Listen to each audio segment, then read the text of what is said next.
afternoon, Helen, or good evening, and I asked you to Use the please, microphone.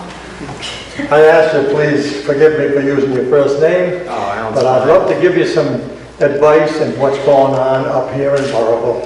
For the past 3 years, they've been trying to get that plan up there, and we've been fighting it. And through that 3 years, we have gone to, and this is something that I wish you can remember and use it. We have gone to 35 towns out of 39 towns in the state of Rhode Island, and they refused to go along with that power plant. They do not want it. That should be a good feather in your hat, because if you're against that plant, really speaking out about it, these people here, 35 towns, that just says it in a nutshell. The other thing is, I pound nails all my life, so you got to forgive me. I'm not a good speaker, all right? We and you have spent money up there.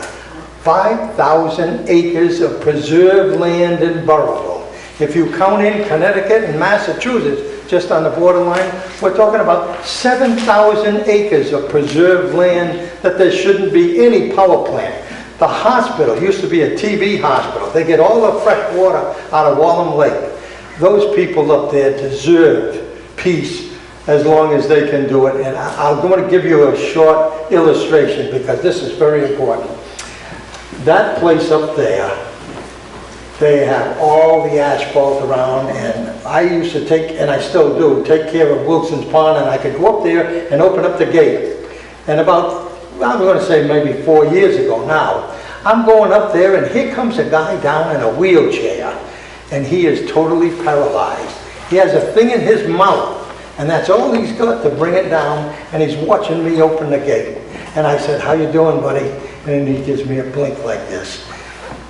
For the life of me, they want to build a darn power plant right there. For these poor people, this is the only place they have in the state of Burrillville, or state of Rhode Island, I should say. There's no other place like it because it's the highest boundaries around, right? But you've got Pulaski Park, you've got George Washington, you've got the Boy Scouts, and Mrs. Coy bought the land from the Boy Scouts and got, geez, it's been a while now, I think it was $289,000 she paid for it, and the Boy Scouts were so happy about that land was going to be preserved forever for the Boy Scouts. And here they are, they're going to try to build a darn plant right there side of it.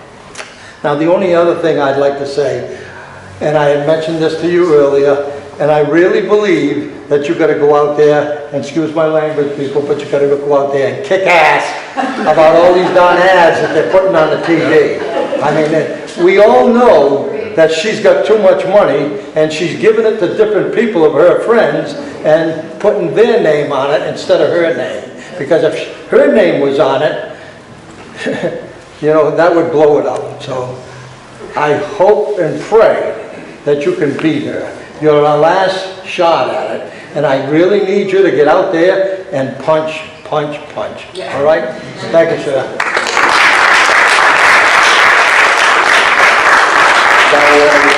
I'm glad that Cranston was one of those 35 cities.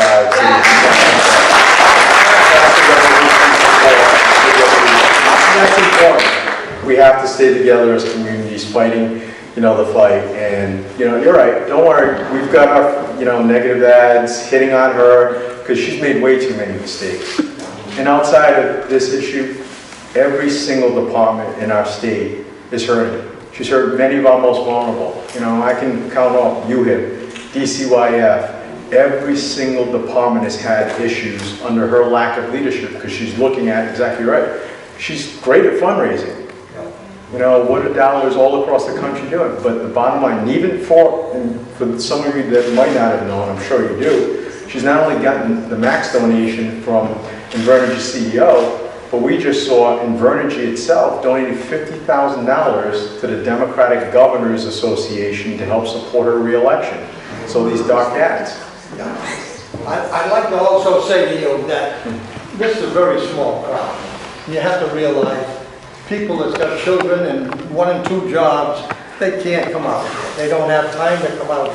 But they still are going to vote. So don't think this is just a small group. There's a lot of other people, and they've been supporting us for 3 years, giving us money to fight this darn power plant. You know, and they just can't be here, you know? And that's not a problem, but I love, like I said, I'm here to talk to all of you, so you get to learn not only my position on this issue, but any other issues, because I'd love to have all of your support.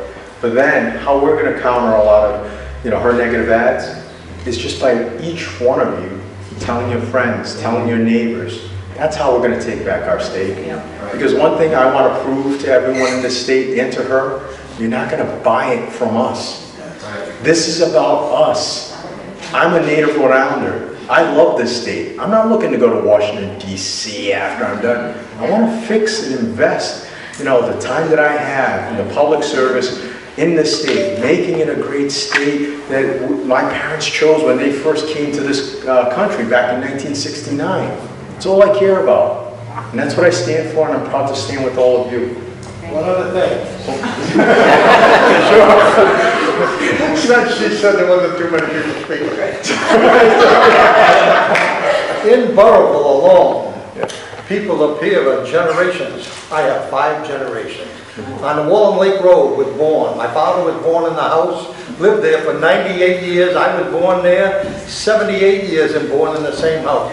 And people in Burrillville just stay. They love it up here, So I just had to tell you. And I'm a member of Wallen Lake, so I love it up there.